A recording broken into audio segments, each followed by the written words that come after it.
क्योंकि देखो आज के 35 वर्ष पहले मोबाइल की सृष्टि नहीं थी। आज आप मोबाइल के बिना रह नहीं सकते। समझ रहे ना, कलयुग का फांस देखो कितना बड़ा। आज के 35 वर्ष पहले मोबाइल नहीं था और सब आराम से जी रहे थे, सब काम चल रहा था।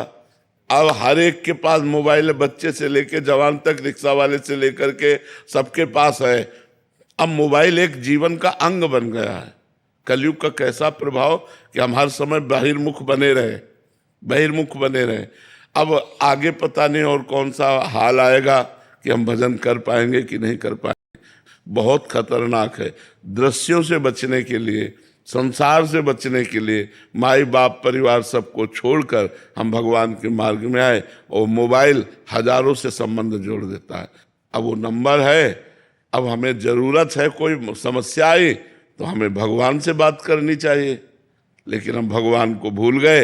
हम व्यक्ति को फोन लगाएंगे, गए हमारा साधुता कहाँ है? साधुता तो ये है कि हे भगवान, आपके सिवा हमारा कोई नहीं, मेरे तो गिरधर गोपाल दूसरों न कोई, प्रभु आपके सिवा कोई नहीं। आप देख लो, आप चाहे विपत्ति में डालो, चाहे आप खुशी दो, अब आपसे ही है। नाथ बचा लो, मैं आपके। ये तो आया भक्ति। मान लो कोई पदाधिकारी, फोन नंबर ले लो हमारा, कभी काम, भैया हमें नहीं जरूरत है। आज तक की जिंदगी तुम्ही से थोड़ी चलती रही, जिससे चल रही वही चला रहा है। हमें कोई फोन नंबर, बहुत दूर रहे यंत्र, टीवी, फोन, ये सब। प्रभु जी, फोन ने तो इतना दूर कर दिया कि अब कहीं भी 4 लोग अगर बैठे हो तो वो आपस में अगर परिवार के भी 4 सदस्य बैठे हैं तो वो फोनों में लगे रहते हैं। आपस में बात करने की जो वार्ता वो तो बिल्कुल ही खत्म हो गई। बिल्कुल बिल्कुल बिल्कुल। जड़ भरत जी की जैसी स्थिति हिरण की वजह से हुई, ऐसी फोन ठीक है, कहीं ना कहीं पतन का कारण बन रहा है।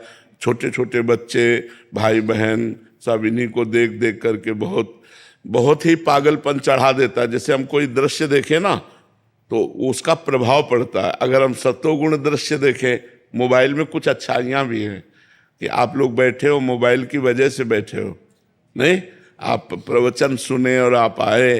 किसी संकट में हो तो आप किसी को अपनी परिस्थिति बता सकते हो, फोन के द्वारा बुला सकते हो। मान लो संसारिकता में एक दूसरे के संबंध में बड़ा महत्व रखता है, लेकिन अगर इसका सही प्रयोग किया जाए तो, गलत अगर प्रयोग किया गया तो बहुत हानिकारक है।